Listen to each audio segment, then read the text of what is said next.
موسیٰ علیہ السلام کو اللہ جواب دے رہے ہیں، وہ یاد کرے گا اور کہے گا ہاں فلاں بادشاہ تھا، اللہ کہیں گے ہاں اس کی بادشاہی جتنی جنت دے دوں تو راضی ہو جائے گا، اللہ اور کیا چاہیے؟ اللہ کہیں گے نہیں اس جیسی ایک اور بھی لے لے، اللہ اور کیا چاہیے؟ اس جیسی ایک اور بھی لے لے۔ پھر اللہ اعلان کریں گے وہ جو تو نے بادشاہی سوچی ہے اس سے 10 گنا بڑی بادشاہی اپنی جنتوں میں تجھے دے رہا ہوں، یہ سب سے چھوٹے درجے کا جنتی، وَلَكَ مَشْتَهَتْ نَفْسُكَ، اور جو تیرا دل چاہے گا تجھے ملے گا، وَلَذَّتْ عَيْنُكَ، جس سے تیری آنکھ ٹھنڈی ہو جائے وہ تجھے ملے گا۔ کیا نسبت ہے؟ ہی نہ ہو تو ایمان نہیں ہوتا، ایمان نہ ہو تو عمل بیکار ہے۔ اس مسئلے کو جتنا گھول کے پی لیں گے اتنا ہی اچھا ہے۔ حضرت عمر رضی اللہ تعالیٰ عنہ نے دین کے اس مقدمے کا خلاصہ کر دیا اپنے ایک جملے میں، فرمایا تنقض عرى الاسلام عروة عروة، اسلام ایک زنجیر کی طرح ہے، جس طرح زنجیر مختلف کڑیوں سے مل کر بنتی ہے، ہر کڑی دوسری کڑی کے ساتھ جڑی ہوتی ہے، اس میں داخل ہوئی ہوتی ہے، اسی طرح اسلام کا پورا نظام ہے، اس کو ایک چین اور ایک زنجیر کی طرح سمجھو۔ نظام صلاۃ ایک کڑی ہے، نظام زکوٰۃ دوسری کڑی ہے، نظام صیام تیسری کڑی ہے، اور نظام خلافت یہ چوتھی کڑی ہے۔ یہ ساری کڑیاں جو اسلام کے نظام کے مختلف اجزاء سے مل کر بنتی ہیں پھر اسلام کی پوری زنجیر بنتی ہے۔ حضرت عمر کہتے ہیں ایک وقت آئے گا یہ زنجیر ایک ایک کڑی کر کے ٹوٹ جائے گی، ایک حلقہ ٹوٹے گا، پھر دوسرا ٹوٹے گا، پھر تیسرا ٹوٹے گا، اسلام کی زنجیر ٹکڑے ٹکڑے ہو جائے گی۔ سوچنے والے یہ سوچ رہے تھے عمر کہیں گے لوگ فلاں کام نہیں کریں گے تو یہ ہو جائے گا، فلاں کام نہیں کریں گے تو یہ ہو جائے گا، فلاں نیکی نہیں کریں گے تو یہ ہو جائے گا، فلاں گناہ کر لیں گے تو یہ ہو جائے گا۔ عمر نے کہا نہیں، اذا نشأ فی الاسلام من لم یعرف الجاہلیہ، ایسا تب ہوگا جب اسلام ان لوگوں کے گھروں میں ہوگا جو جاہلیت اور فتنوں کو نہیں جانتے ہوں گے، اسلام پہ عمل کر رہے ہوں گے، اسلام کو جانتے ہوں گے، لیکن اسلام کے اینٹی فورس کو، اسلام کی مخالف طاقتوں کو، فتنوں کو، شیطانی جال کو، اس جو شیطان کا نظام ہے اور اس نظام کے جو طریقے ہیں ان کو وہ نہیں جانتے ہوں گے۔ نتیجہ یہ ہوگا اسلام کو جانتے بوجھتے ہوئے ٹکڑے ٹکڑے کرتے جائیں گے، قرآن کی آیات میں تحریف ہوگی، حدیثوں میں تعویل ہوگی، اور اپنی لاجک ہوگی، دین کو مختلف ہیلوں اور بہانوں کے ساتھ چھوڑا جائے گا، اپنی عقل کو حکمرانی دے دی جائے گی۔ یہ سارا کام کب ہوگا؟ جب لوگ فتنوں اور جاہلیت کو نہیں سمجھیں گے۔ اس لیے پہلا فرض یہ ہے میں نے اور آپ نے یہ جاننا ہے کہ فتنہ کیا ہے۔ جس کو یہ نہ پتا چلا فتنہ کیا ہے اس کا ایمان سلامت نہیں رہ سکتا۔ آج ہم یہی غور کریں گے کہ دنیا میں اس وقت حضور صلی اللہ علیہ وسلم کے فرامین کی روشنی میں سب سے بڑا فتنہ کون سا ہے، اور اس فتنے سے نمٹنے کا میرے اور آپ کے پاس اللہ کے دین کی روشنی میں فارمولا کیا ہے، طریقہ کیا ہے۔ سب سے بڑا فتنہ رسول اللہ صلی اللہ علیہ وسلم نے، کیونکہ آپ کی نبوت و رسالت قیامت تک کے لیے نبوت و رسالت ہے، ایسا نہیں ہے کہ آج کے زمانے کے مسائل کا انالیسس میں اور آپ بیٹھ کر کریں گے اور 50 سال کے بعد آنے والے اپنے زمانے کے زاویوں کو خود بیٹھ کر سوچیں گے اور دیکھیں گے کہ ہم نے کیا کرنا ہے اور مسائل کیا۔ رسول اللہ صلی اللہ علیہ وسلم نے ہر مسئلہ بھی بتا دیا، مسئلے کا حل بھی بتا دیا۔ سب سے بڑا مسئلہ، اور آج وہ اپنے عروج کو پہنچ چکا ہے، اور حضور نے تو اسی وقت اس کی ہلاکت کو بیان کر دیا تھا، وہ مسئلہ ہے دنیا کی چاہت اور خواہش کا فتنہ۔ دنیا کو ڈیولپ کرنے کا، سویلائز کرنے کا، بنانے کا، سنوارنے کا، بڑھانے کا، پروگریس کا، ترقی کا، کامیابی کا، یہ فتنہ سب سے بڑا فتنہ ہے. رسول اللہ صلی اللہ علیہ وسلم نے فرمایا مل فقر اخشى علیکم، مجھے یہ خوف نہیں ہے کہ تم بھوک سے مر جاؤ گے، مجھے خوف اس بات کا ہے ان تبسط علیکم الدنیا، دنیا کے خزانے تم پر کھول دیے جائیں گے. کما بسطت علی من کان قبلکم، جیسے تم سے پہلی امتوں پہ کھولے گئے. فتنافسوها کما تنافسوها، جیسے وہ یہود و نصارا دنیا کی بھاگ دوڑ میں مقابلے کرنے لگے، تم بھی مقابلے کرو گے دنیا کے حصول میں. فتہلککم کما اہلکتہم، یہ دنیا تمہیں بھی برباد کر دے گی جس طرح اس نے یہود و نصارا کو برباد کر دیا. سب سے بڑا فتنہ دنیا کا فتنہ ہے. سرور کونین صلی اللہ علیہ وسلم نے فرمایا اتقوا الدنیا، جس کو دنیا کی حقیقت سمجھ نہیں آئی اور اس نے اس دنیا کو آخرت تک پہنچنے کا پیسے جو راستہ نہیں سمجھا، یہ شخص سب سے بڑے فتنے میں مبتلا ہے. اس کا ایمان بھی بیکار ہے، عمل بھی بیکار ہے، اس لیے کہ وہ اس کے بہت سے اور مقاصد اور اہداف ہوں گے. دنیا کی حقیقت کو نہ سمجھنا سب سے بڑا فتنہ ہے، اور دنیا کی حقیقت کو سمجھ کر آخرت کی تلاش میں نکل جانا، اللہ اکبر، یہ اس وقت کا اصل ایمان ہے. رسول اللہ صلی اللہ علیہ وسلم نے اس دنیا کی حقیقت کو کھول کے بیان کیا ہے. آپ نے فرمایا یہ دنیا آخرت کے مقابلے میں ایسے ہی ہے جیسے ایک شخص بہت بڑے سمندر میں اپنی انگلی کو داخل کرتا ہے اور پھر باہر نکالتا ہے. یہ دیکھتا ہے انگلی پر کیا لگا ہے، جتنا پانی انگلی پہ لگا ہے دنیا اور اس کے خزانے یہی ہیں، اور جو سمندر میں ہے پانی وہ سارا اللہ کی آخرت ہے.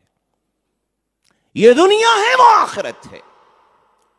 اس کے دو معنی محدثین نے بیان کیے. ایک معنی یہ ہے کہ جو ہاتھ میں لگا ہے یہ بہت تھوڑا ہے اور جو سمندر میں پڑا ہے وہ بہت بڑا ہے. دنیا، پوری دنیا میں 80% پانی ہے اور 20% خشکی ہے. وہ سارا پانی بہت بڑا ہے، اس کی انگلی پہ جو آیا ہے وہ بہت تھوڑا ہے. بالکل اسی طرح یہ دنیا بہت تھوڑی ہے اپنے سارے خزانوں کے ساتھ، اللہ کی آخرت بہت بڑی ہے. اس کا تصور تم نہیں کر سکتے کہ اللہ کی آخرت کتنی بڑی ہے. موسیٰ علیہ السلام نے اللہ تبارک اسمہ و تعالی سے پوچھا، اللہ مجھے یہ تو بتلائیے جنت میں سب سے نچلے درجے میں کون شخص ہوگا، سب سے چھوٹے درجے پہ کون ہوگا؟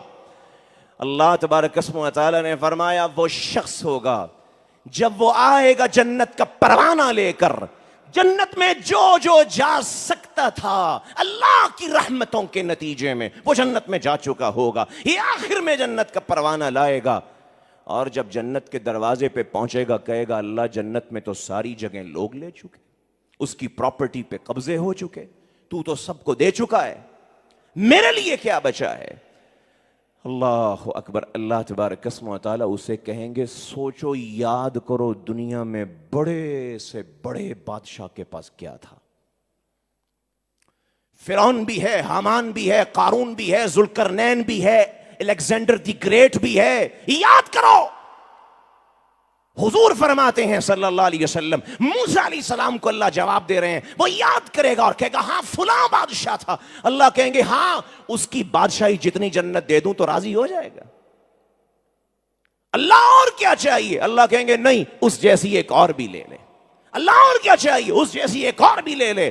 پھر اللہ اعلان کریں گے وہ جو تو نے بادشاہی سوچی ہے اس سے 10 گنا بڑی بادشاہی اپنی جنتوں میں تجھے دے رہا ہوں. یہ سب سے چھوٹے درجے کا جنتی. وَلَكَ مَشْتَهَتْ نَفْسُكَ، اور جو تیرا دل چاہے گا تجھے ملے گا. وَلَذَّتْ عَيْنُكَ، جس سے تیری آنکھ ٹھنڈی ہو جائے وہ تجھے ملے گا. کیا نسبت ہے اس دنیا کو اس آخرت سے؟ یہ پانی ہے انگلی کو لگا ہوا، وہ ہے ٹھاٹھے مارتا ہوا سمندر. موسیٰ علیہ السلام کی تو گویا آنکھیں کھل گئی. اللہ یہ سب سے آخری درجے کا ہے، اب یہ بھی بتا دے سب سے اونچے درجے کا کون ہے. کیونکہ انسان کی عقل تو ورطۂ حیرت میں چلی گئی ہے. اللہ تبارک و تعالیٰ فرمائیں گے موسیٰ جو میرا ہے، مقرب ہے، جس کے لیے میں نے اونچا درجہ رکھا ہے، اس درجے تک تم نہیں پہنچ سکتے، یعنی تم اس کو سمجھ نہیں سکتے۔ فرمایا موسیٰ وہ درجہ ہے، غرست کرامتہم بیدی، جو جگہ میں نے اپنے ہاتھ سے تیار کی ہے، وہاں میں نے اپنے مقربین کی عزتوں کو گاڑ کے رکھ دیا ہے۔ زمانہ ختم ہو سکتا ہے، میرے مقربین کی کرامتیں، عزتیں اور رفعتیں پامال نہیں ہو سکتی۔ اللہ اکبر۔ اللہ تبارک و تعالیٰ فرماتے ہیں موسیٰ میں نے ان کے لیے وہ رکھا ہے ما لا عین رأت ولا اذن سمعت ولا خطر علی قلب بشر۔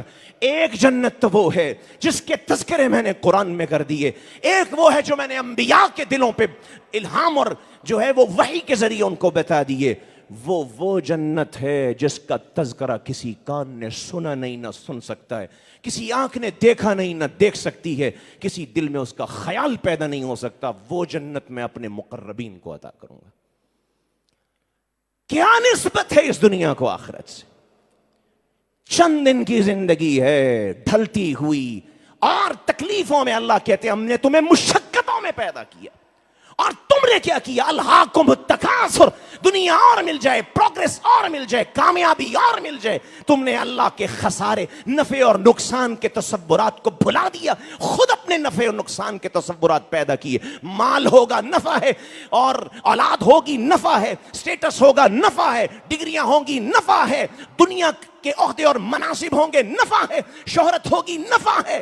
اللہ اکبر۔ اللہ کہتے ہیں نفع تو وہ ہے جب آخری وقت آئے اللہ اپنی رضا میں تجھے دنیا سے لے جائے، نفع تو یہ نفع ہے۔ اللہ تو دنیا میرے دوست اور عزیزو سب سے بڑا فتنہ علی الاطلاق۔ رسول اللہ فرماتے ہیں مجھے خوف میرے امتیو اس بات کا ہے تم دنیا میں غرق ہو جاؤ گے۔ آج جائزہ لے لیجئے کیا صورتحال ہے۔ کوئی مقابلہ نہیں ہے اس دنیا کا آخرت سے، لیکن ہم نے دنیا کو لینے کا، آخرت کو کھو دینے کا، آخرت کو سودے میں دے دینے کا سودا کر لیا ہے۔ آخرت جاتی ہے تو جائے، دنیا نہ جائے۔ اللہ اکبر۔ اسی لیے میں جھوٹ بولتا ہوں، اسی لیے خیانت کرتا ہوں، اسی لیے میں اپنی اولاد کی دنیاوی تعلیم کی فکر کرتا ہوں۔ اللہ کی معرفت ہے یا نہیں مجھے کوئی غرض نہیں، مسجد سے میری اولاد جڑی ہے کوئی غرض نہیں، ڈگریاں کتنی ہیں، اسکول کالج یونیورسٹی کی دوڑ دھوپ کتنی ہے۔ اللہ اکبر۔ اپنے اپنے پیمانے اور ترازو لگائیے اور جج کیجئے خود کو کہ ہم دنیا اور آخرت کے مقابلے میں کس کے ساتھ کھڑے ہیں، ہمارا ہم غم کیا ہے، سارے دن کی ہماری کوشش کیا ہے، سوچ کیا ہے، فکر کیا ہے۔ اللہ اکبر۔ تو یہ انگلی پہ جو لگا ہے پانی یہ دنیا ہے، بہت تھوڑی ہے۔ وَسَارِعُوا إِلَى مَغْفِرَةٍ مِّن رَبِّكُمْ وَجَنَّةٍ عَرْضُهَا السَّمَاوَاتُ وَالْأَرْضُ۔ میں کہتا ہوں یہ زمینیں کتنی ہیں انسان پیمائش نہیں کر سکتا، آسمانوں کی وسعت کتنی ہے انسان کے بس میں نہیں ہے پیمائش کرے۔ ایک حدیث کی روشنی میں ایک جو اثر ہے، چونکہ عبداللہ ابن مسعود رضی اللہ تعالیٰ عنہ غیبی امور کی بات کر رہے ہیں، صحابہ غیبی امور کی بات اپنی مرضی سے نہیں کرتے تھے، رسول اللہ سے سن کے کرتے تھے۔ فرمایا زمین سے آسمان تک 500 سال کی مسافت ہے، پہلے آسمان سے دوسرے تک 500 سال کی، دوسرے سے تیسرے تک 500 سال کی، تیسرے سے چوتھے تک 500 سال کی، پھر اس کے اوپر 7واں آسمان ہے، اس کے اوپر 500 سال کی مسافت پہ اللہ کی کرسی ہے، پھر اس کے اوپر 500 سال کی مسافت پہ پانی ہے، پھر اس کے اوپر 500 سال کی مسافت پہ اللہ کا عرش ہے، پھر اللہ تبارک اسمہ و تعالی نے ساری کائنات کو اپنے گھیرے میں لے رکھا ہے۔ اللہ کہتے ہیں یہ سارے آسمان اپنی وسعتوں کے ساتھ، یہ ساری زمینیں اپنی وسعتوں کے ساتھ مل جائیں، اللہ کی جنتوں کی صرف چوڑائی سمجھ سکتے ہو، لمبائی تمہاری سمجھ میں ہی نہیں آ سکتی کتنی بڑی۔ عرضها السماوات والارض، سارے آسمان و زمین مل جائیں، اللہ کی جنتوں کی صرف چوڑائی سمجھ لو، لمبائی کیا ہے تمہاری سوچ سے باہر ہے، تمہارے دل دماغ پھٹ جائیں گے، اور وہ اس علم اور وسعت کا احاطہ نہیں کر سکتے جو اللہ کی جنتوں کی ہے۔ کیا نسبت ہے اس دنیا کو یہ حقیر سا انگلی پہ لگے ہوئے پانی کو، اس سمندر کی موجوں سے؟ اللہ. اور دوسری محدثین نے کیا بیان کیا؟ دوسرا معنی یہ ہے یہ پانی ابھی ختم ہو جائے گا. سمندر تو ہزاروں سال سے ہیں. رسول اللہ نے فرمایا صلی اللہ علیہ وسلم آسمان و زمین کو بنانے سے 50,000 سال پہلے اللہ نے قلم کو بنایا, قلم کو پیدا کیا. اور قلم کو جب پیدا کیا اس سے پہلے اللہ نے عرش کو پیدا کر دیا تھا, اس سے پہلے اللہ نے پانی کو پیدا کر دیا تھا. جب قلم کو پیدا کیا عرش اللہ کا پانیوں کے اوپر تھا. یہ پانی تو ہزاروں سال سے ہے, ختم نہیں ہوا. رسول اللہ کہتے ہیں یہ آخرت ہے, اور جو تیری انگلی کو لگا ہے یہ دنیا ہے. یہ ابھی تھوڑی دیر بعد ختم ہو جائے گا. دنیا بہت جلدی نکل جاتی ہے ہاتھ سے. اللہ کی آخرت ابدی دائمی ہے, وہ کبھی ختم نہیں ہوگی. دنیا کیسے نکلتی ہے یہ تماشا تو دن رات ہم خود دیکھتے ہیں. اللہ اکبر. کل دنیا کے بڑے خزانے, آج فقیر اور مفلس.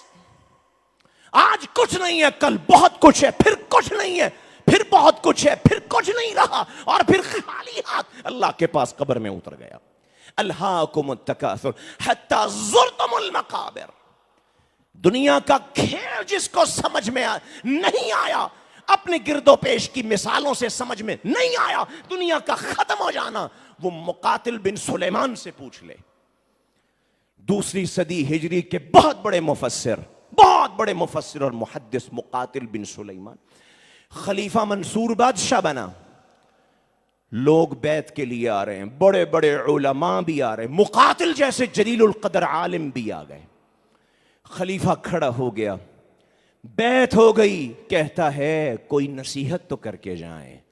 مقاتل نے کہا منصور یہ بتاؤ کہ نصیحت سنی ہوئی بات کی کروں یا دیکھی ہوئی بات کی کروں؟ کہا دیکھی ہوئی کی کرے, سنی ہوئی کی تو بہت نصیحتیں سنی ہیں. کہا دیکھی ہوئی کی سنتا ہے تو پھر سن. اللہ اکبر. بنو امیہ کے 2 بادشاہ, ایک وہ ہے جسے دنیا عمر بن عبدالعزیز کے نام سے جانتی ہے رحمت اللہ علیہ. انبیاء کے بعد اور خلفائے راشدین کے بعد آسمان کی آنکھ نے اس سے بڑا شخص جو دنیا کی حقارت کو سمجھ گیا اور اس نے اپنی ساری دنیا کو آخرت کے لیے تج کر دیا, قربان کر دیا, ایسا شخص آسمان کی آنکھ نے نہیں دیکھا. عمر بن عبدالعزیز رحمت اللہ علیہ. اور کہا دوسرا کون ہے؟ ہشام بن عبد الملک. رشتے میں عمر بن عبدالعزیز کا برادر نسبتی لگتا ہے, لوگ جسے سالہ کہتے ہیں, بیوی کا بھائی ہے. اللہ اکبر. مقاتل کہتے ہیں عمر بن عبدالعزیز جب دنیا سے رخصت ہوئے 11 بیٹے چھوڑ کر گئے. کتنے بیٹے؟ 11 بیٹے چھوڑ کر گئے. اللہ اکبر, اللہ اکبر. اور لوگوں نے ترکے اور وراثت میں دیکھا تو گنتی کے 11 ہی دینار چھوڑ کر گئے تھے. 11 دینار, 11 روپے سمجھ لیں. اللہ اکبر. اور عمر بن عبدالعزیز ایسا نہیں ہے کہ ساری زندگی فقیری اور مفلسی میں تھے, بادشاہوں کا خاندان تھا. اللہ اکبر. بادشاہوں کا خاندان. سلیمان بن عبد الملک مرا تو وصیت کر کے گیا میرے بعد خلیفہ عمر بن عبدالعزیز ہوں گے. عمر بن عبدالعزیز نے بڑی ناز و نعمت دیکھی تھی, اور اربوں نہیں کھربوں سونے اور چاندی کے خزانوں میں پلے تھے. ان کی پوشاکوں کے تذکرے تاریخ کی کتابوں میں لکھے ہوئے ہیں. لیکن جب مسئلہ عمر کو سمجھ میں آ گیا, اور بیوی کون تھی؟ فاطمہ.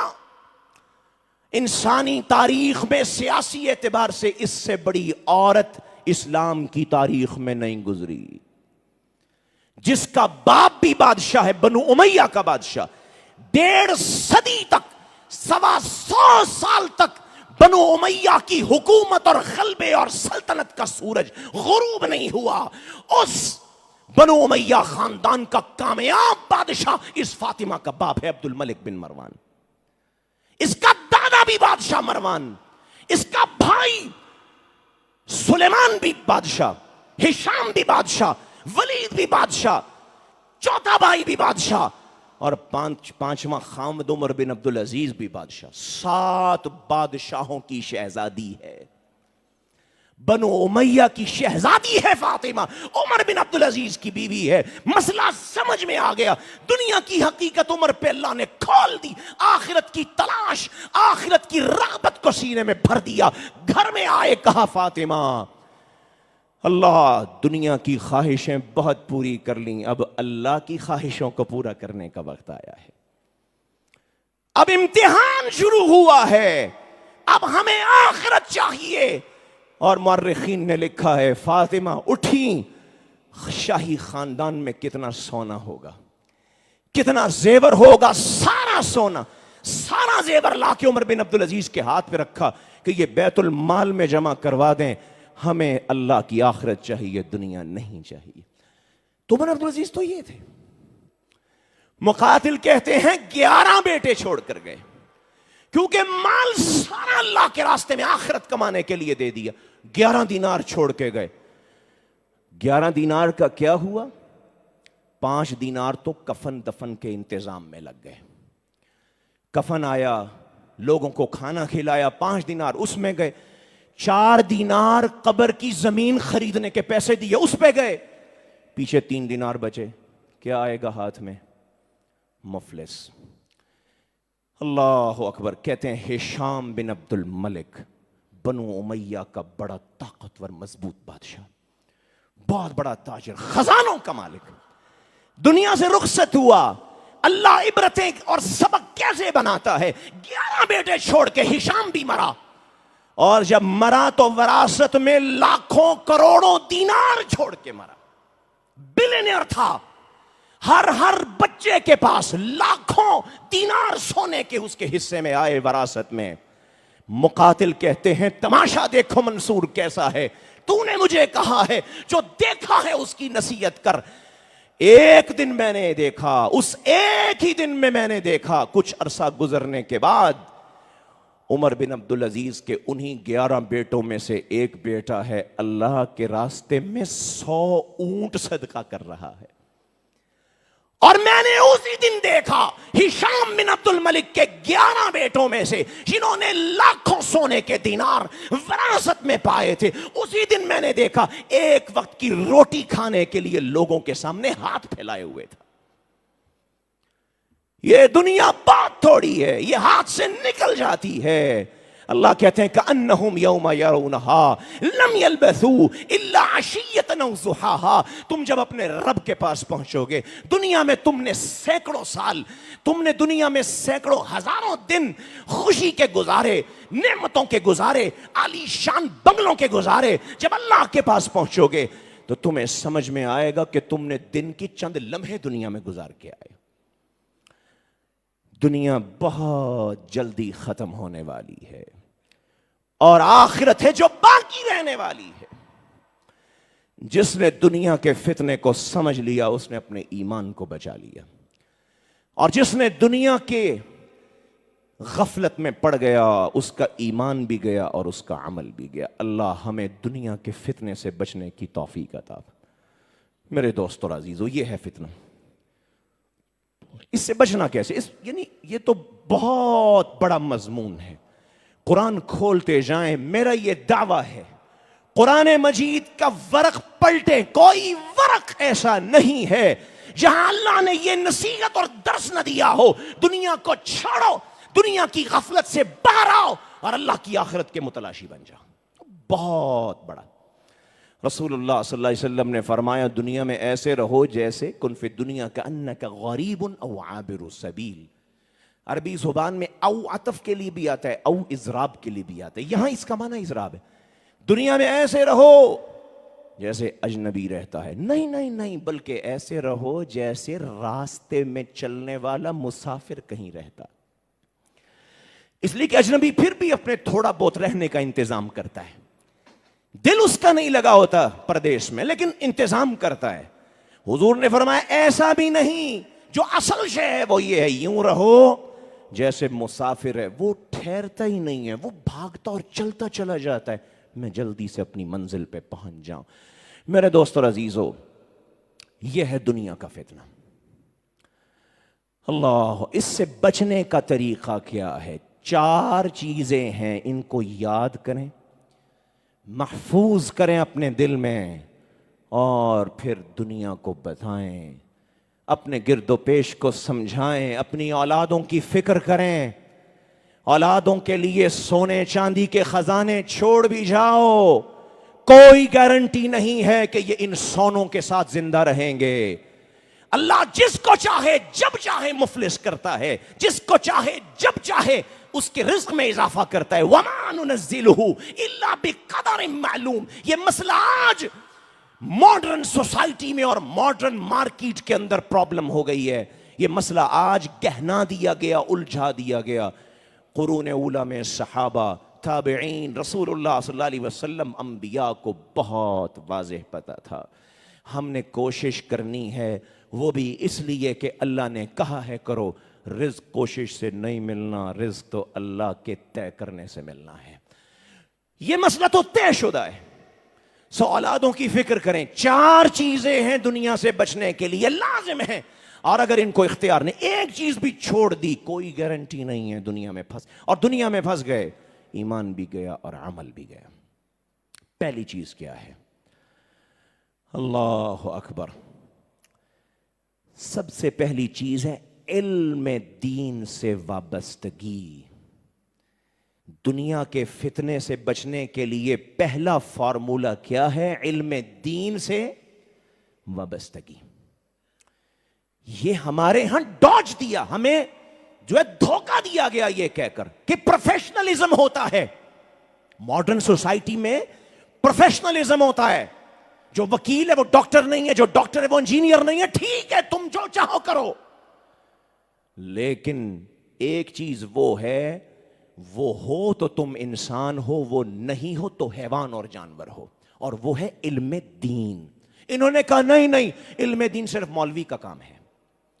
مولوی صاحب علم پڑھیں گے دین کا، سیکھیں گے، سکھائیں گے، سمجھیں گے، سمجھائیں گے، باقی عام لوگوں کا کوئی کام نہیں ہے دین کے علم کے ساتھ۔ علم کے ساتھ میں عرض کر رہا ہوں، دین کے ساتھ تو ہے نمازیں پڑھو، روزے رکھو، خیرات کرو، صدقہ دو، ساری چیزیں حلال حرام معلوم کرو، علم دین کی طرف نہ جانا، یہ تمہارا مسئلہ نہیں ہے،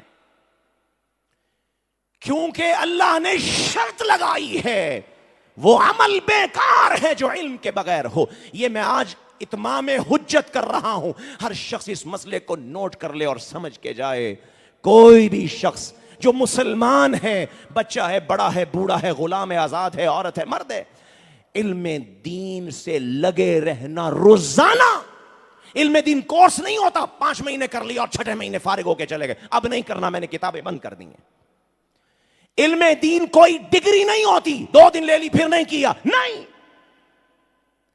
جتنی زندگی ہے، جتنے دن ہیں، جتنی راتیں ہیں، اس میں اگر میں اور آپ اور ہر شخص جو مسلمان ہونا کلیم کرتا ہے، اگر وہ علم دین کے سیکھنے اور سکھانے کی ایکٹیویٹی سے، سرگرمی سے جڑا ہوا ہے، وہ سمجھ لیں کہ فتنے سے بچا ہے، اس کا ایمان اللہ کے ہاں معتبر ہے۔ جو علم دین سیکھنے اور سکھانے کی سرگرمی سے وابستہ نہیں ہے، اس کا ہر دن ہلاکت ہے، اس کی ہر رات ہلاکت ہے۔ اب میں آپ کو وہ حدیث سناتا ہوں، اس تمہید کے بعد سمجھ آئے گی۔ رسول اللہ صلی اللہ علیہ وسلم نے فرمایا، دنیا اور جو کچھ اس میں ہے ملعون ہے، غصہ نہیں کرنا۔ حضور نے فرمایا صلی اللہ علیہ وسلم، لعنت زدہ، پھٹکار پڑی ہوئی ہے دنیا کی ہر شے پہ۔ نکلتا کون ہے اس پھٹکار سے؟ او عالمن او متعلمن، وہ نکلتا ہے جو علم دین سیکھتا ہے یا علم دین سکھاتا ہے۔ کیا مطلب؟ ہم تو نکلے ہوئے ہیں، زمانہ ہو گیا، 5 مہینے پہلے پڑھا تھا کبھی، اور 4 سال پہلے ہمارا کورس تو ختم ہو گیا تھا، وہ ہم نے میٹرک میں دینیات کی کتاب تو پڑھ لی تھی، پھر اس کے بعد تو ختم ہو گئی کہانی۔ تو اب ملعون، پھٹکار، ہر دن اور ہر رات یہ لعنت ہے۔ رسول اللہ فرماتے ہیں، اس لعنت سے نکلنا چاہتے ہو، اپنے ہر دن اور ہر رات کو دین سیکھنے اور سکھانے پہ لگا۔ کس نے ہمیں سمجھا دیا یہ میرا کام نہیں، میرے بچوں کا کام نہیں، میرے بچے تو دکان پہ بیٹھیں گے، میرے بچے تو انجینئر بنیں گے، میرے بچے تو مینجمنٹ سائنسز میں جائیں، ان کا کام نہیں ہے، مولوی صاحب کا کام ہے۔ صحابہ میں یہ تصور نہیں تھا، رسول اللہ کے دین میں یہ تصور نہیں تھا،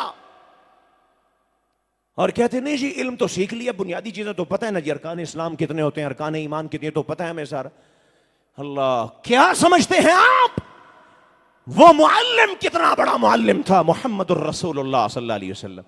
حضور اتنے خوبصورت معلم تھے. اگر آپ یہ کہتے سرور کونین کو کہ 1 گھنٹے کے اندر پورا دین سمجھائیں, اللہ کے رسول نہیں سمجھا سکتے تھے؟ کیوں جی؟ 8 سال لگ گئے کپڑوں کے تاجر ابو بکر رضی اللہ عنہ کو سورہ بقرہ سیکھنے میں سرور کونین کے پاس. 8 سال کیوں لگے؟ اور 8 سال کے بعد بھی یہ نہیں ہے کہ 9واں سال دین چھوڑ کے سورہ بقرہ ہو گئی جی بڑا کچھ ہو گیا اب کسی علم کی ضرورت نہیں ہے. نہیں, اللہ اکبر. علم دین سے وابستہ رہنا, ہر روز جو سیکھا ہوا ہے اس کو دہراؤ, جو یاد ہے اس کو دہراؤ, اور جو نیا اس کو سیکھو اور سیکھ کے جاؤ اس کو آگے کیسے پہنچانا ہے. یہ 10 منٹ کی سرگرمی ہو, آدھے گھنٹے کی ہو, 1 گھنٹے کی ہو, میرے دن رات میں اگر یہ نہیں ہے دنیا کھا جائے گی آپ کو. اس فتنے سے نکلنے کا تصور بھی نہ کرنا. فَعْلَمْ أَنَّهُ لَا إِلَهَ إِلَّا وَاسْتَغْفِرْ لِذَنبِكَ. مفسرین نے لکھا ہے, اللہ نے اس آیت میں واضح کر کے کھول دیا ہے, اور 100 بار اللہ کی عبادت کرتے رہو. اگر علم حاصل نہیں کر رہے ہو تمہاری عبادت بیکار ہے. 4 دن قرآن نہ پڑھیں, سلف کہتے ہیں ہماری نمازوں کی لذت ختم ہو جاتی ہے. 4 دن اللہ کے قرآن کو سمجھ کے نہ پڑھیں. سلف نے طے کیا ہوا تھا اتنا پڑھوں گا روزانہ, اور اس دن کا رہ جاتا, اگلے دن پچھلا اگلا ملا کر پڑھا کرتے تھے. ہمیں تو سالوں ہوا قرآن کا ترجمہ اور اس کا مفہوم دیکھے. پیغمبر کائنات کی حدیثیں پڑھے ہوئے سالوں گزر گئے, ہماری عبادتوں کی لذت کیسے باقی ہے؟ ہمارا ایمان سلف کے ایمان سے کیسے آگے بڑھ گیا؟ سو دنیا کے فتنے سے نکلنا ہے, اس کے لیے فارمولا علم سے جڑ جائیں, اولادوں کو جوڑ دیں جتنی دیر جڑ سکتے ہیں. تھوڑا حصہ رکھیں, زیادہ حصہ رکھیں, علم کے ساتھ وابستہ رہیں. دوسری چیز کیا ہے, یہ میں اب آپ کو قطعیت کے ساتھ یہ بات کر رہا ہوں, یہ صرف ایسا نہیں ہے, رسول اللہ صلی اللہ علیہ وسلم کی احادیث کو سامنے رکھ کر حاصل تحقیق عرض کر رہا ہوں. اس دور میں اگر فتنوں سے بچنا ہے اور دنیا کے فتنے سے خصوصاً بچنا ہے, اپنا اور اپنی اولادوں کا مسکن, میں نے مسکن ہی کہہ دیا اس لیے کہ حضور نے کہا, ابھی میں حدیث پیش کرتا ہوں. یعنی مسکن کیا ہوتا ہے؟ ٹھہرنے کی جگہ, اٹھنے بیٹھنے کی جگہ. اللہ کے رسول نے تو فرما دیا صلی اللہ علیہ وسلم گھر, انہوں نے کہا گھر بنا لو. کس کو؟ مسجد کو. دوسرا فارمولا, اگر بچنا چاہتے ہیں آپ اور اپنی اولاد اور اپنے خاندان اور اپنی سوسائٹی اور اپنے معاشرے اور اپنے محلے کو بچانا ہے, اللہ کی مسجدوں میں وقت زیادہ سے زیادہ گزاریں. بیٹھے رہیں اللہ کی مسجدوں میں جا کے, ڈھونڈتے رہیں اللہ کی رضا کو. مسجد سے جڑ جائیں, دلوں کو جوڑ لیں, خود کو جوڑ لیں, قدم اٹھیں مسجد کی طرف. دکان سے اٹھیں دل مسجد کی طرف بھاگے, گھر سے نکلیں دل مسجد کی طرف بھاگے. رسول اللہ صلی اللہ علیہ وسلم نے فرمایا المسجد بیت کل تقی, حضور نے فرمایا مسجد ہر متقی کا گھر ہوتا ہے.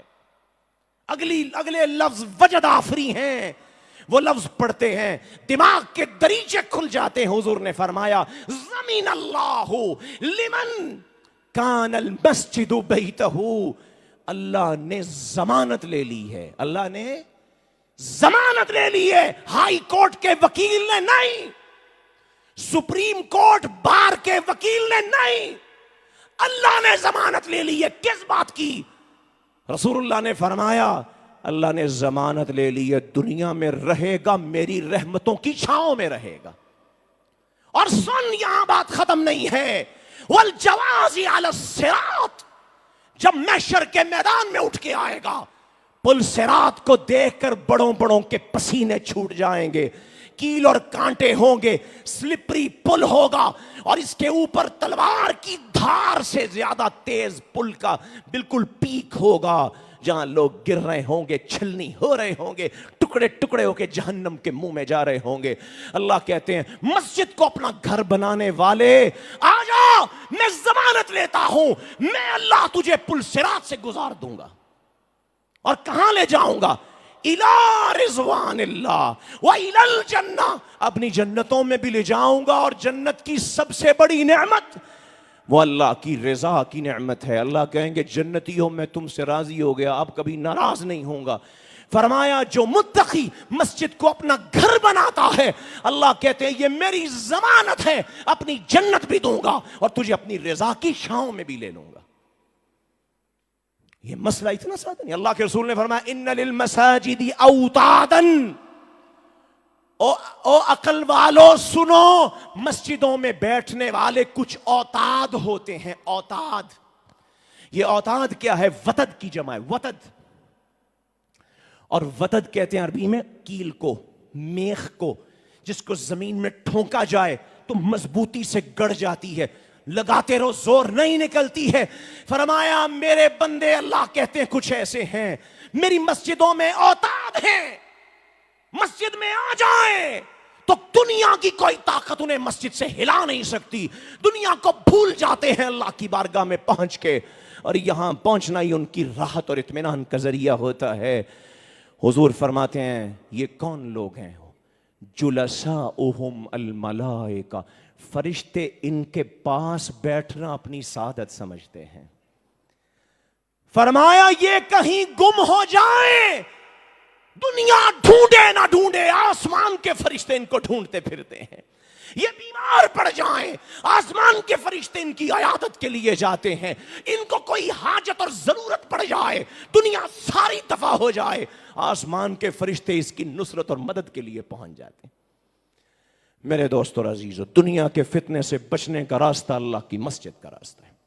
مسجدیں ویران ہو گئیں، مارکیٹیں، گھر، مالز، دنیا کے تقلبات یہ بارونق ہو گئے، مسجدیں ویران ہو گئیں. فجر کی نماز میں مسجدوں میں نمازی نہیں، ظہر عصر مغرب عشاء کے نمازی نہیں. ابا جی آ گئے اولاد نہیں، اولاد آ گئی دوسرے نہیں، دوسرے آ گئے تیسرے نہیں.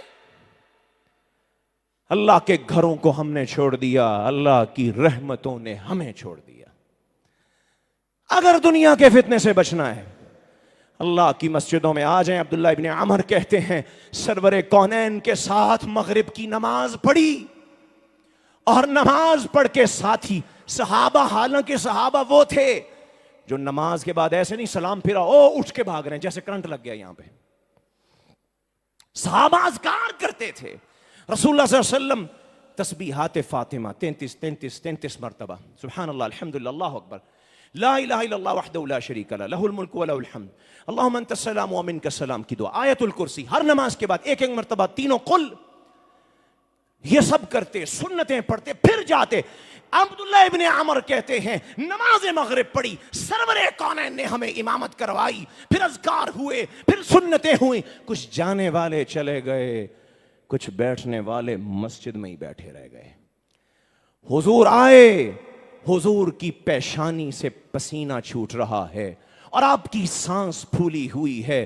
آتے ہی مسجد میں چلے گئے تھے، پھر آئے، کہا اب شروع، مسجد میں بیٹھے ہو خوش ہو جاؤ، ھذا ربکم فتح بابا من ابواب السماء، تمہارے رب نے آسمان کا دروازہ کھولا ہے. اور کیا کیا ہے؟ آسمانوں پہ اللہ فرشتوں کی مجلس سجا کے وہاں فخر کر رہا ہے، خوش ہو رہا ہے. دیکھو میرے بندوں کو، نماز ختم ہو گئی، فرض ادا کر لیا، پھر بھی یہ میرے گھر مسجد سے نکلنے کو تیار نہیں ہے، اگلی نماز کے انتظار میں پھر بیٹھے ہوئے ہیں. انتظار الصلاۃ بعد الصلاۃ فذلکم الرباط، رسول اللہ نے کہا اور جہاد کا شوق کرنے والوں اور وہ حدیثیں سن کے تڑپنے والوں، وہ آنکھ، اللہ نے جہنم کی آنکھ کو اس آنکھ پہ حرام کر دیا جو پہرا دیتے ہوئے مسلمانوں کی سرحد پہ رات کو کھلی رہی، باقی آنکھیں سو گئیں. یہ آنکھ کھلی رہی، اللہ نے جہنم کی آگ کو حرام کر دیا. اور حضور نے فرمایا جس نے ایک دن اللہ کے راستے میں پہرا دیا ہے، رباط کیا ہے، دنیا اور اس کے خزانوں سے بہتر ہے. حضور نے فرمایا جہاد کا شوق کرنے والوں، تمہیں بتاؤں حقیقی پہرا کیا ہوتا ہے، اصل رباط کیا ہے، اصل جہاد کیا ہے. فرمایا تم مسجد میں آؤ، نماز کے بعد مسجد سے جانا بھول جاؤ اور بیٹھے رہو، اللہ دوسری نماز کب آئے گی وہ پڑھ کے جاؤں گا. فرمایا یہ ہے وہ رباط، یہ جہاد جو اللہ تم سے چاہتے ہیں. میرے دوستو اور عزیزو، اگر ہم نے دنیا کے فتنے سے نکلنا ہے، مسجدوں سے جڑ جائیں. تیسری بات کیا ہے؟ التواصی، کیونکہ اس پر ہم یہ ظہر کے درسوں میں اور ہفتے کے دوران میں بہت تفصیل سے بات کر چکے ہیں، اس لیے اشارہ کروں گا کچھ نئے ساتھیوں کے لیے تھوڑی سی بات. التواصی بالحق، دنیا کا فتنہ، ایمان و عمل کا تحفظ، دنیا کے فتنے سے بچنے کے لیے، ایمان و عمل کے تحفظ کے لیے ضروری ہے ہر شخص اللہ کے دین کا ایکٹیو دائی بن جائے، ایکٹیو دائی بن جائے. یہ بھی غلط دھوکہ دیا ہے مجھے اور آپ کو لوگوں نے. یہ دعوت دینا تو مولوی صاحب کا کام ہوتا ہے. نہیں نہیں. والعصر ان الانسان لفی خسر الا الذین آمنوا وعملوا الصالحات وتواصوا. یہاں اللہ نے یہ کہا ان العلماء لفی خسر. سورہ اثر تو پڑھی ہے نا. یہ تو نہیں ہے کہ مولوی خسارے میں ہوں گے، نکلنا ہے تو پھر دعوت دیتے پھریں. انسان خسارے میں ہے، ہر شخص خسارے میں ہے. نکلنا چاہتا ہے صرف نماز پڑھ کے نہیں نکلے گا. رسول اللہ نے فرمایا صلی اللہ علیہ وسلم، قیامت کے قریب میری امت میں عذاب اتریں گے، چہرے مسخ ہو جائیں گے، زمین میں دفن ہو جائیں گے زندہ، آسمان سے پتھروں کی بارش ہوگی. صحابہ نے کہا اللہ کے رسول نمازی کہاں ہوں گے؟ فرمایا نمازی بھی ہلاک ہوں گے. کیوں؟ اذا ظہر الخبث، اس وقت جب نمازی کو صرف اپنی نماز سے غرض ہوگی، لوگوں کو دین کی بات کہنا چھوڑ دے گا. اللہ اکبر. تیسری شے یہ دین کو اپنا مسئلہ بنائیں. دین آپ کا مسئلہ کیوں نہیں؟ مسجد میں نماز پڑھنے لوگ نہیں آتے، یہ آپ کو تکلیف کیوں نہیں؟ مارکیٹ میں نماز کے وقت میں دکانیں کھلی رہیں، یہ آپ کو تکلیف کیوں نہیں ہے؟ جب تک یہ قلق اور اضطراب آپ کے سینے میں نہیں ہوگا. حضور نے فرمایا یہ آخری درجہ ہے ایمان کا. برائی کو ہوتے دیکھو تو اصل تو یہ ہے ہاتھ سے پکڑ کے کر دو، ڈومین میں اختیار میں ہے تو، نہیں تو زبان سے کہو. اور آخری درجہ ہے تمہارا دل برا ہو جائے.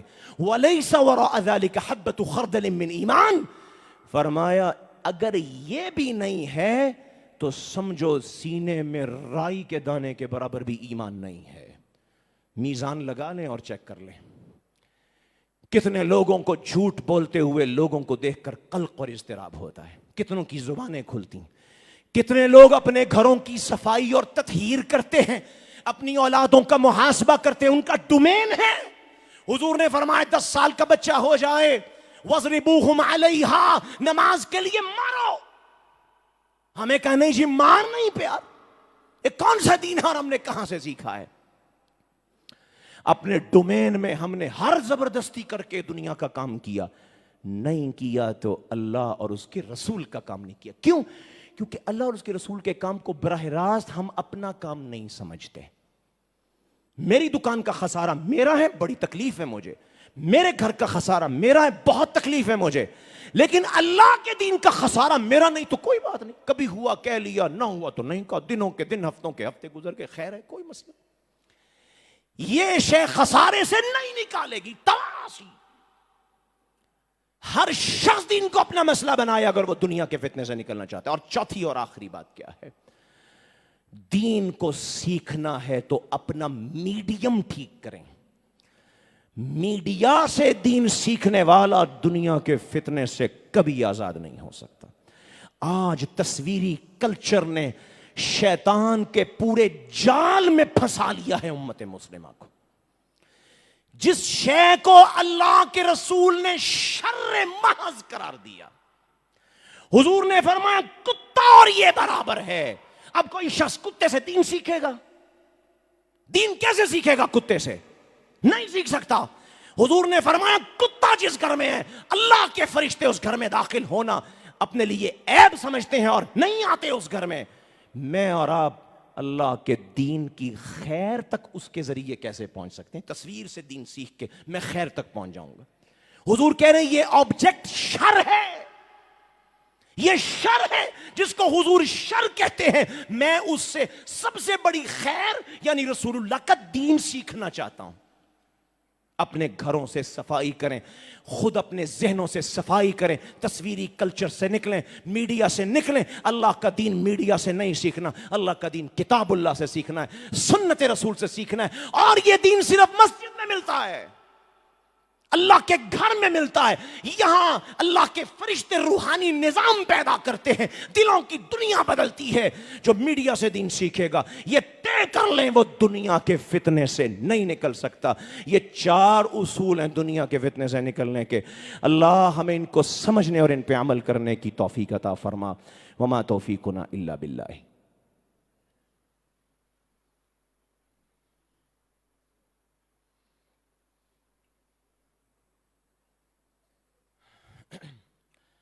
إن الحمد لله نحمده ونستعينه ونستغفره ونعوذ بالله من شرور أنفسنا ومن سيئات أعمالنا.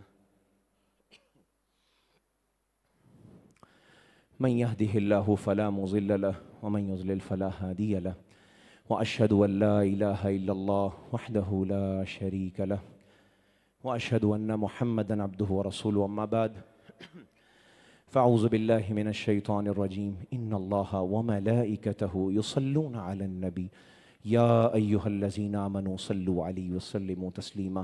کثرت سے جمعہ کے دن درود پڑھا کریں. اللهم صل على محمد وعلى آل محمد كما صليت على إبراهيم وعلى آل إبراهيم إنك حميد مجيد. اللهم بارك على محمد وعلى آل محمد كما باركت على إبراهيم وعلى آل إبراهيم إنك حميد مجيد.